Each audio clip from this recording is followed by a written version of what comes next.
glycemic index of your meal is influenced by who is sitting across the table.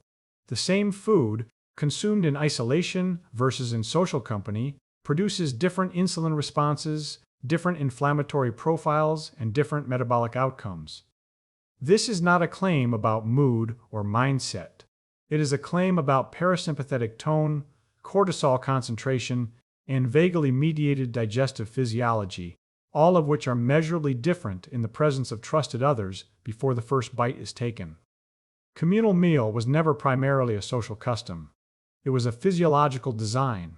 There is a reason the satiety signal, the hormonal cascade that tells the brain the body has consumed enough, takes approximately 20 minutes to reach conscious awareness, and a reason that social eating reliably slows consumption to match that window. There is a gene expression program called the conserved transcriptional response to adversity that activates in lonely individuals and directly modifies how the body metabolizes food. And there is an argument from Richard Wrangham at Harvard that the cooking fire, the first communal eating site, was the environment in which the human social brain evolved. All of it comes later.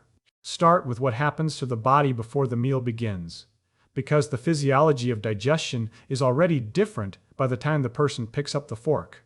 Social presence, the proximity of another trusted person, activates the parasympathetic nervous system through co-regulation mechanisms documented across decades of research in attachment physiology, touch, and social buffering. Stephen Porges's polyvagal framework provides the architecture. The ventral vagal complex, the myelinated branch of the vagus nerve that evolved in mammals to support social engagement, responds to cues of safety from trusted others by shifting the autonomic nervous system toward parasympathetic dominance. The shift is measurable. Heart rate variability increases, cortisol decreases, respiratory rate slows, the body moves from a state of low-level vigilance toward a state of safety, and safety is the physiological prerequisite for optimal digestion. Shift begins before the meal does. In the first minutes of sitting down with another person, before the food arrives, before the first bite, the autonomic nervous system is already recalibrating. Facial expressions of the person across the table are processed by the temporal cortex and the amygdala. And if the face is familiar and non-threatening, the ventral vagal system begins suppressing sympathetic tone. Voice prosody, the melodic contour of speech, the warmth or tension in the other person's voice, is processed by the superior temporal gyrus and feeds directly into vagal regulation. A warm conversation at the table is not merely pleasant. It is a physiological signal that shifts the autonomic balance toward the state the digestive system requires. The cephalic phase of digestion.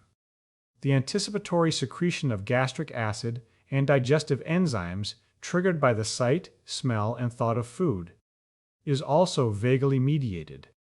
Under parasympathetic dominance, the cephalic phase is stronger, more gastric acid is produced before the food arrives, more enzymes are prepared, the stomach is better primed.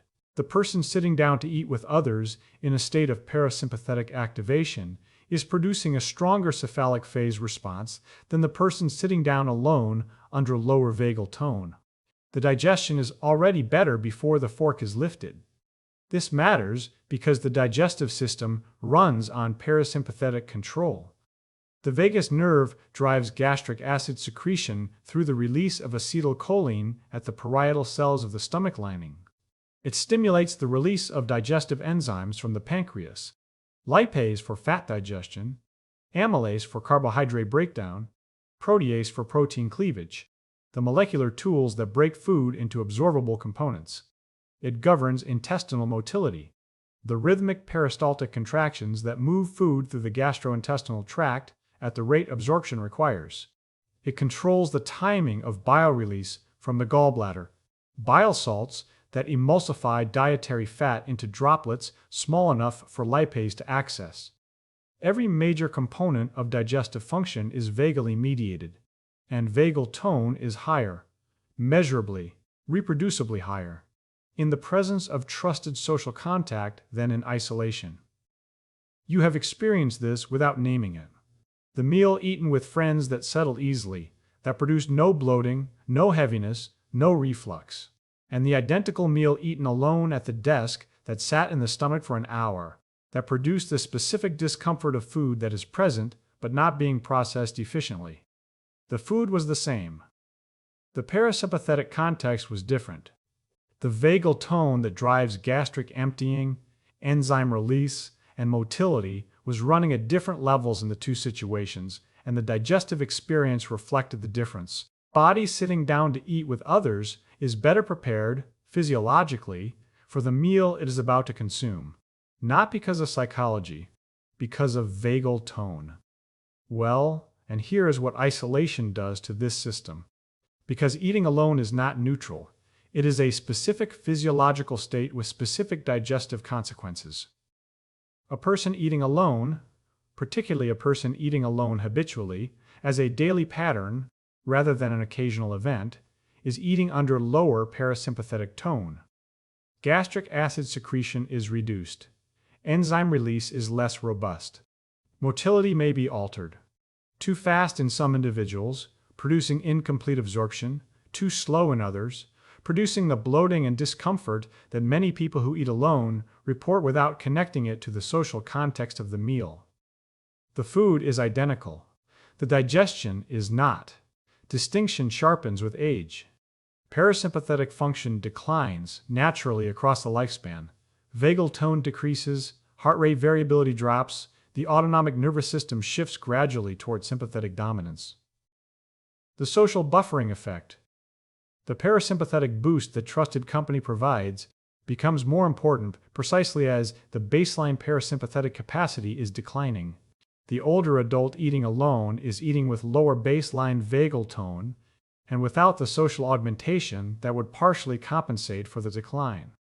The digestive inefficiency compounds, reduced acid production means reduced protein digestion, reduced enzyme output means reduced nutrient extraction, altered motility means altered absorption timing. The nutritional yield of identical food decreases, not because the food is changed, but because the parasympathetic context in which it is being processed has. This is compounded by what isolation does to cortisol. Cortisol is catabolic at sustained concentrations. It breaks down muscle protein for gluconeogenesis, redistributes fat storage toward visceral deposits around the abdominal organs, and directly reduces insulin sensitivity through its effects on glucose transporter expression. GLUT4, the insulin-responsive glucose transporter in muscle and adipose tissue, is downregulated by sustained cortisol exposure, which means less glucose is cleared from the blood per unit of insulin released. A person eating under elevated cortisol is metabolizing the meal in a hormonal environment that favors fat storage, reduces muscle maintenance, and impairs the glucose response. Metabolic fate of an identical plate of food is different depending on the cortisol concentration present when it is consumed. And cortisol concentration is responsive to social context in real time, not over days or weeks, but within minutes of social contact or social absence. Consider the person who has eaten alone for a decade. 3 meals a day under mildly elevated cortisol, compared to what the same meals consumed in company would have produced, has been processing roughly 11,000 meals in a metabolic environment that slightly favors visceral fat deposition, slightly impairs insulin sensitivity, and slightly elevates postprandial inflammation. Each meal's difference is marginal. 11,000 meals of marginal difference is not marginal.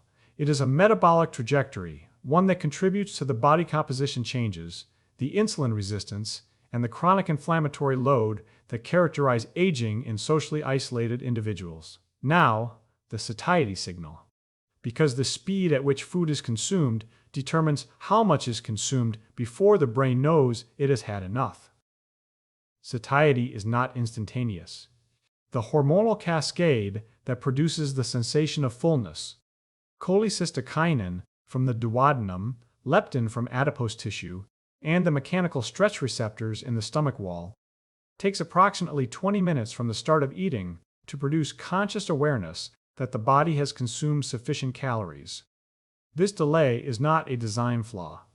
It reflects the transit time required for food to reach the duodenum, the time required for hormone synthesis and release, and the time required for the hormonal signal to cross the blood-brain barrier and reach the hypothalamic satiety centers. There is also a cognitive component. The brain tracks eating through attentional monitoring. The conscious awareness of food being consumed contributes to the satiety signal independently of the hormonal cascade. When attention is directed away from the meal, toward a screen, a phone, a document, the cognitive contribution to satiety is reduced. The person eating while watching a screen consistently consumes more than the person eating with attention on the meal, even at identical eating speeds. The screen removes the attentional component. Social eating does the opposite. Conversation about the meal, comments about the food, the shared sensory experience of eating together all increase attentional engagement with the meal itself. During the 20-minute hormonal transit, the rate of consumption determines total intake. Eating studies consistently show that people eating alone eat faster, fewer chewing cycles per bite, less time between bites, fewer pauses. The social interruptions of a shared meal, conversation, listening, responding, the simple coordination of eating with interaction, slow the eating rate by 15 to 25% in most studies. The consequence is direct. The satiety signal arrives at a lower total food consumption when eating is slowed by social interaction. Think about that. Social presence functions as a portion control mechanism through its effect on eating speed. The meal shared across a table has built-in satiety signal management that the meal eaten alone at a screen does not. The person who finishes a solo meal feeling overfull, the sensation of having eaten past the point of satisfaction, is often experiencing the satiety signal, arriving after the eating rate exceeded the hormonal cascade's 20-minute transit time. Slowing the rate by even 5 minutes through social interaction can produce a measurably different caloric endpoint for the identical meal. Older adult eating alone is particularly vulnerable to this mechanism. But in the opposite direction, appetite decreases with age as the sensitivity of the satiety hormones changes and as taste and smell, perception decline. The person eating alone who has reduced appetite tends to eat less, eat faster, and stop sooner. Not because they are full, but because eating alone provides no social reason to remain at the table. Shared meal extends the eating duration, encourages additional bites through social pacing, and produces better nutritional intake in older adults than solo eating, not through larger portions, but through longer exposure to the meal. Kimura and colleagues at Tohoku University documented this precisely. Older Japanese adults who ate alone had significantly higher rates of malnutrition than those who ate with others, even after controlling for living arrangement, income, and food availability. The food was available. The social context that would have kept them at the table long enough to eat it was not. Malnutrition in older adults is not primarily a problem of food access in developed countries. It is a problem of food consumption. The gap between what is available and what is actually eaten. The person with a full refrigerator who eats a quarter of a sandwich standing at the kitchen counter is not limited by supply. They are limited by the absence of the social structure that would have kept them seated, kept them eating, kept them engaged with the meal long enough for adequate nutrition to be consumed. The shared meal does not increase the food available. It increases the food consumed. Through social pacing, through extended table time, through the simple fact that eating with others turns a meal into an event rather than a task to be completed as quickly as possible. Now, what the immune system does differently at a shared table. Because oxytocin is not just a bonding hormone, it is an immune modulator. Eating with trusted others releases oxytocin through social co-presence, shared attention, and the specific parasympathetic activation that accompanies safe social contact. Oxytocin has direct effects on immune function that are independent of its role in social bonding. It suppresses pro-inflammatory cytokine production, specifically interleukin-6 and tumor necrosis factor, alpha, enhances natural killer cell activity and modulates the inflammatory component of the postprandial immune response. Every meal produces a mild inflammatory response. The gut-associated lymphoid tissue, the largest immune organ in the body, containing approximately 70% of all immune cells, responds to the arrival of food antigens with controlled, low-level inflammation that facilitates antigen sampling and nutrient absorption. This postprandial inflammation is normal and necessary, but its magnitude varies with the hormonal environment in which the meal is consumed. Under oxytocin influence, the inflammatory response is better regulated, the peak is lower, the resolution faster, the return to baseline more complete. Under cortisol influence, the hormonal environment of isolation, the inflammatory response is amplified and its resolution delayed. The difference is not dramatic for any single meal, but meals are the most frequent immune-activating event in daily life. More frequent than pathogen exposure, more frequent than injury, more frequent than any other trigger that activates the gut immune system.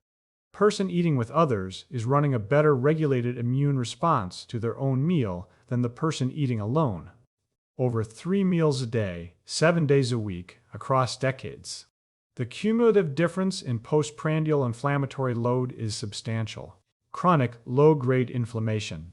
The sustained elevation of inflammatory markers that characterizes aging and is implicated in cardiovascular disease, type 2 diabetes, neurodegeneration, and cancer, is partly the accumulation of incompletely resolved inflammatory events. Each meal is one such event. The social context of each meal influences how completely that event resolves. Arithmetic is specific. 3 meals a day, 365 days a year, over 1,000 postprandial inflammatory events annually. Each one either resolves completely or leaves a residual inflammatory trace. Over a decade, that is more than 10,000 inflammatory events whose resolution was influenced by whether the person ate alone or with others. The difference per event is small. The accumulation over 10,000 events is the difference between a body running low-grade chronic inflammation and a body that is not.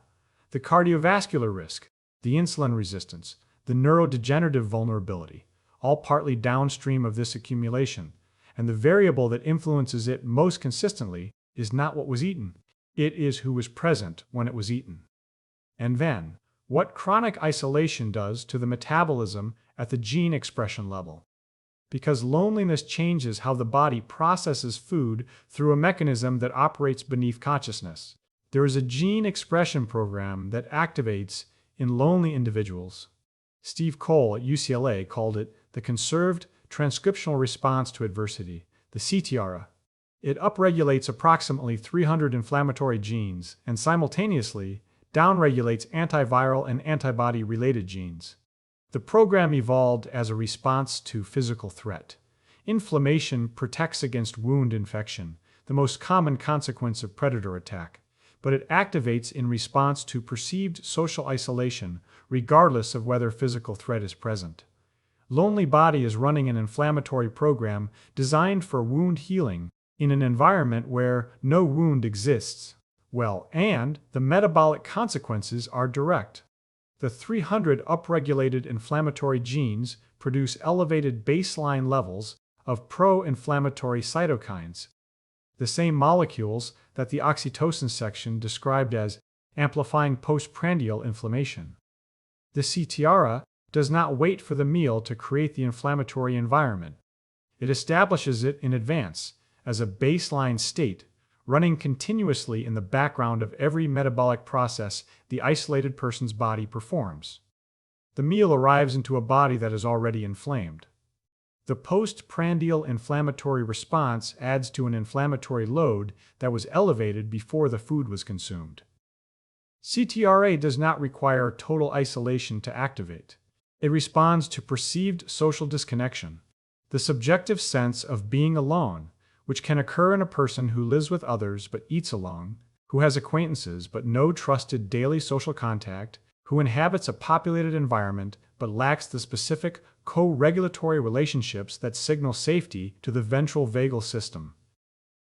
The threshold is not hermetic solitude.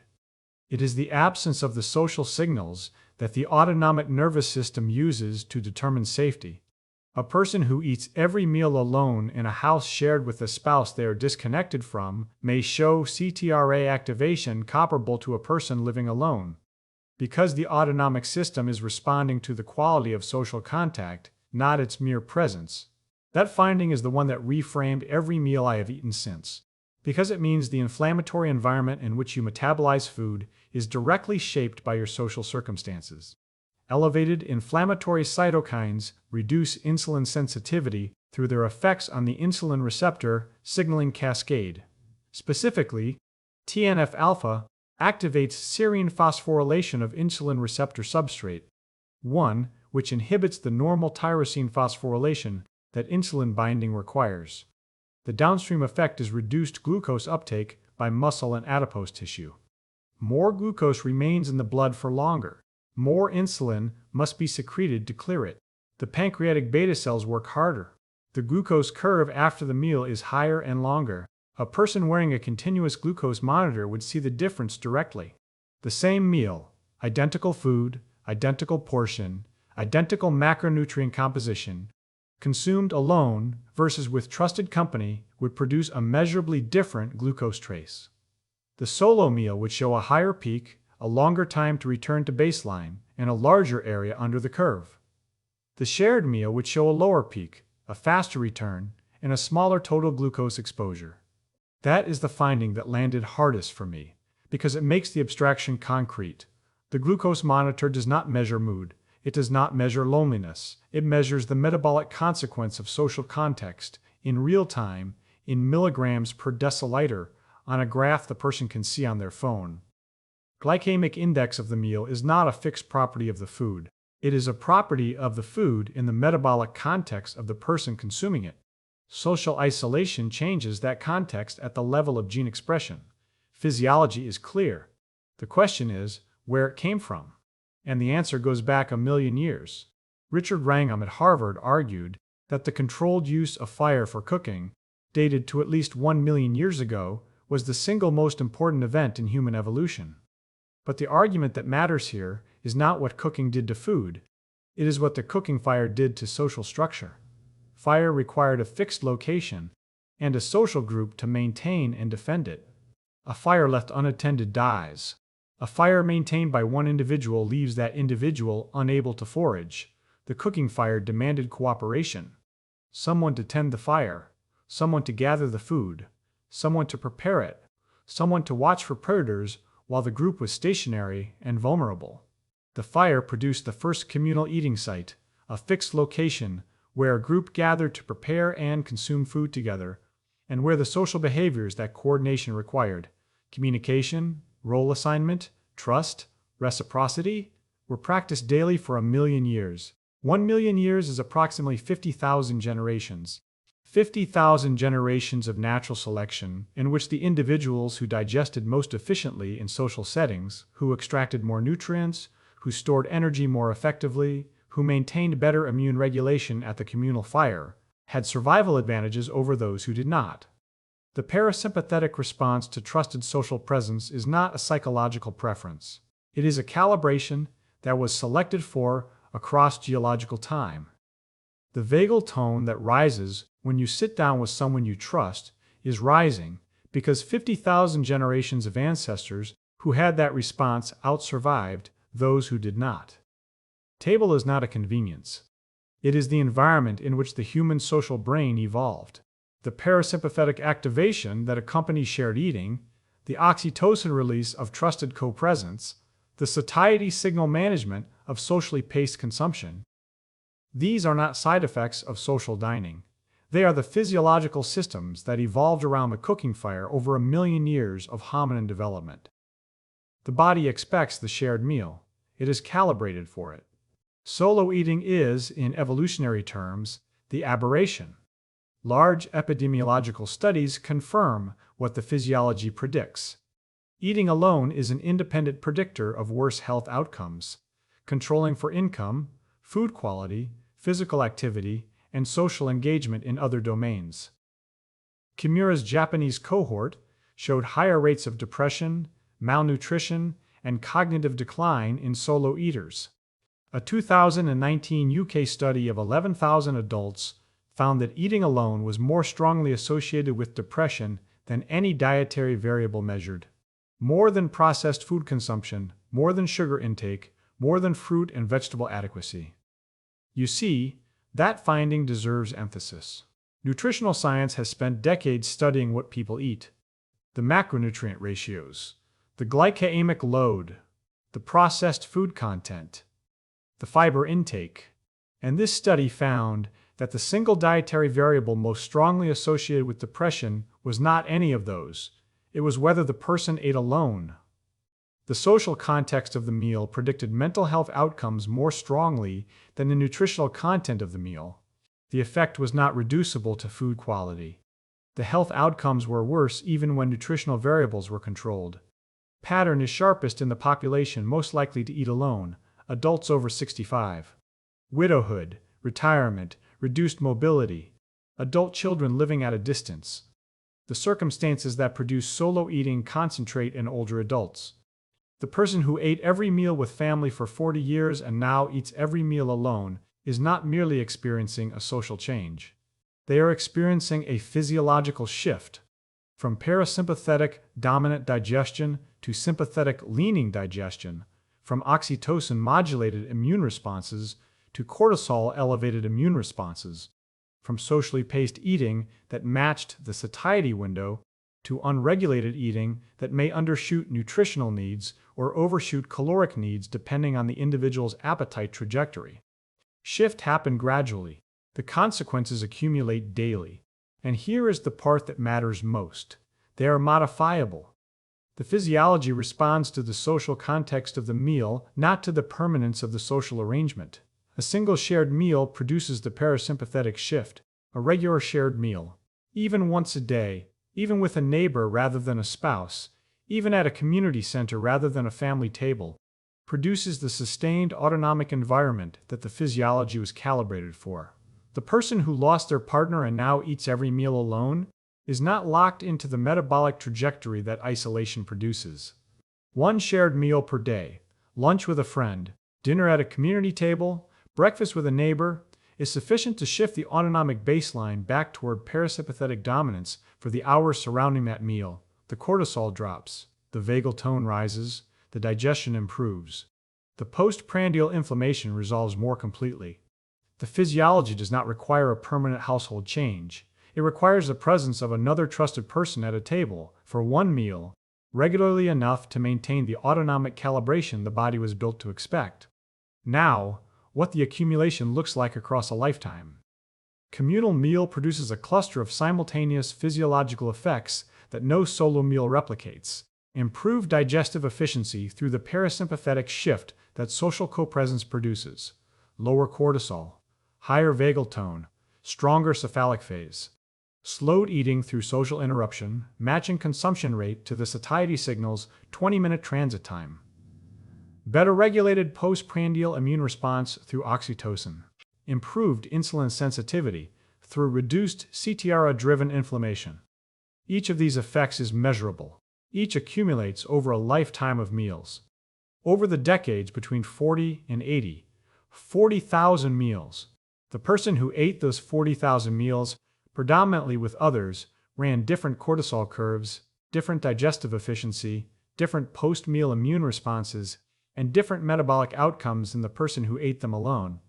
Not because the food was different, because the body consuming it was in a different physiological state.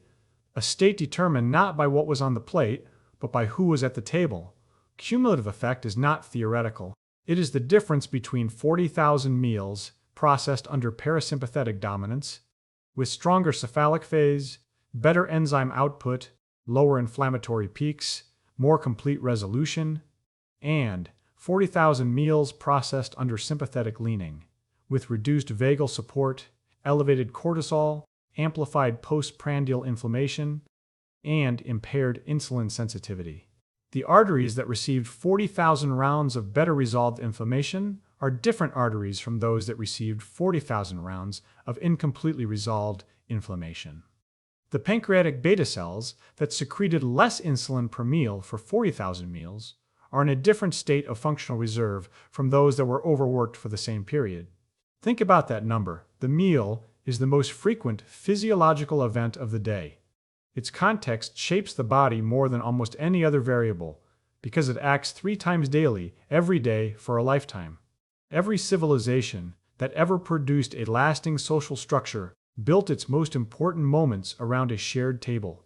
For births, for deaths, for weddings, for harvests, for the end of wars, for the ordinary Tuesday evening when the family sat down together for no reason other than that it was time to eat. They were not being sentimental. They were following the biology, a biology that calibrated digestion, immune function, metabolic processing, and satiety signaling for the presence of others, over 1,000,000 years of meals shared around fires that somebody had to tend. Communal meal was never primarily a social custom. It was a physiological design, one that the modern pattern of eating alone at screens is systematically dismantling. The cortisol drops and the parasympathetic tone rises before the first bite. The eating slows to match the satiety window. The oxytocin modulates the immune response to the food. The insulin sensitivity improves through reduced CTRA-driven inflammation. The table is not where you eat.